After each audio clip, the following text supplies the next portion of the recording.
وزیر اعلیٰ پنجاب کے دفتر سے فون آیا کہ اگر کل صبح وقت ہو تو وزیر اعلیٰ پنجاب عثمان بزدار آپ سے ملاقات کرنا چاہیں گے۔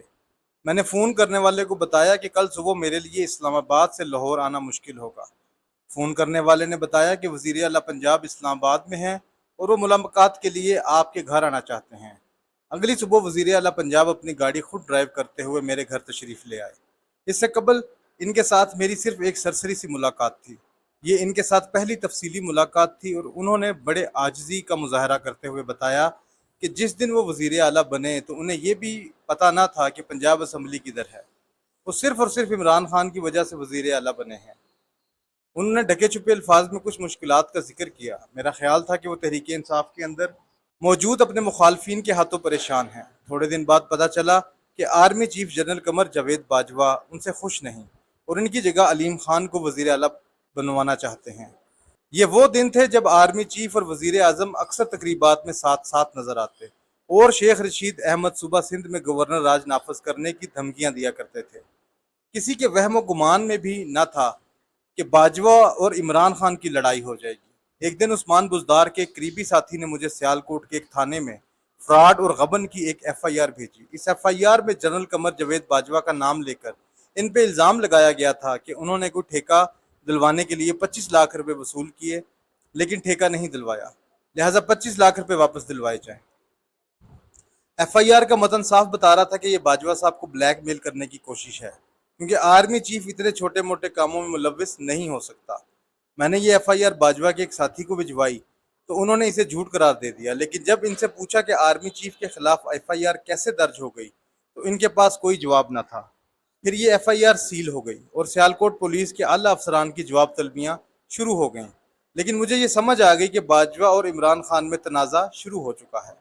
اس کی اصل وجہ عثمان بزدار ہیں۔ خان صاحب نے عثمان بزدار کا بھرپور دفاع شروع کر دیا اور وہ ہاتھ میں تسبیح پکڑ کر کہا کرتے تھے کہ یہ ہمارا وسیم اکرم پلس ہے۔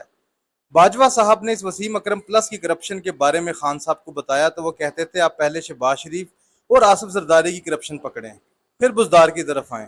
عمران خان نے بزدار کو کس کے کہنے پر وزیر اعلیٰ بنایا تھا، یہ ایک لمبی کہانی ہے جو سب سے پہلے مجھے چودھری پرویز الہی نے بتائی اور پھر یہی کہانی جنرل باجوہ نے بھی کئی لوگوں کو سنائی، لیکن خان صاحب ببانگ دہل بار بار اپنے وسیم اکرم پلس کا دفاع کرتے رہے۔ بزدار کو اس وقت ہٹایا گیا جب پرویز الہی کو وزیر اعلیٰ بنانا تھا۔ 12 اگست کو پاکستان تحریک انصاف نے عثمان بزدار اور خسرو بختیار سمیت 27 افراد کو پارٹی سے نکالنے کا اعلان کر دیا۔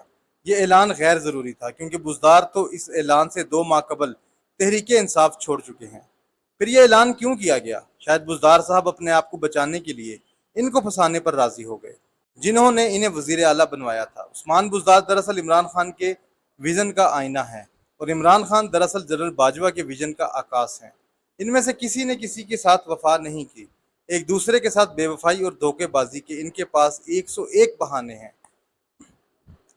دلچسپ پہلو یہ ہے کہ عمران خان نے بزدار کو پارٹی سے نکالنے کا اعلان عمر ایوب کے ذریعے کیا۔ عمر ایوب خان ذاتی طور پر بڑے نفیس نستعلیق انسان ہیں، لیکن اتفاق دیکھیے کہ ان میں اور عثمان بزدار میں کافی مماثلت پائی جاتی ہے۔ عثمان بزدار نے اپنی سیاست کا آغاز مسلم لیگ کاف سے کیا اور بلدیاتی انتخابات میں وہ مسلم لیگ کاف کے ذریعے تحصیل ناظم بنے۔ 2013 میں مسلم لیگ نون میں آ گئے۔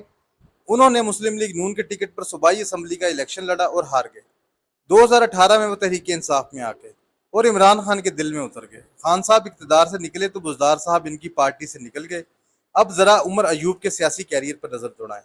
انہوں نے بھی عثمان بزدار کی طرح اپنی سیاست کا آغاز مسلم لیگ کاف سے کیا اور 2002 میں ایم این اے بنے۔ 2008 کا الیکشن ہار گئے اور 2013 میں مسلم لیگ نون کے ٹکٹ پر ایم این اے کا الیکشن ہار گئے۔ 2018 میں تحریک انصاف میں چلے گئے اور ایم این اے کا الیکشن جیت گئے۔ اگر عمران خان 2018 میں بزدار کو وزیر اعلیٰ بنانے سے پہلے صرف یہ دیکھ لیتے کہ بزدار ہوا کا رخ دیکھ کر سیاسی پارٹی بدل لیتا ہے تو کبھی اسے وزیر اعلیٰ نہ بناتے۔ اب انہوں نے عمر ایوب خان کو نہ جانے کس وجہ سے پارٹی کا سیکرٹری جنرل بنا دیا ہے، شاید اس لیے کہ وہ واپس مسلم لیگ نون میں نہ چلے جائیں۔ آج کا موضوع عمر ایوب خان نہیں بلکہ عثمان بزدار ہیں۔ کیا تحریک انصاف کے کارکنوں کے علاوہ عام پاکستانی یہ جاننے کا حق نہیں رکھتے کہ عمران خان کے ہاتھ میں تسبیح پکڑ جس شخص کو وسیم اکرم پلس قرار دیا کرتے تھے، اسے تحریک انصاف نے کون سی خوبی کی وجہ سے پاکستان کے سب سے بڑے صوبے کا وزیر اعلیٰ بنایا تھا؟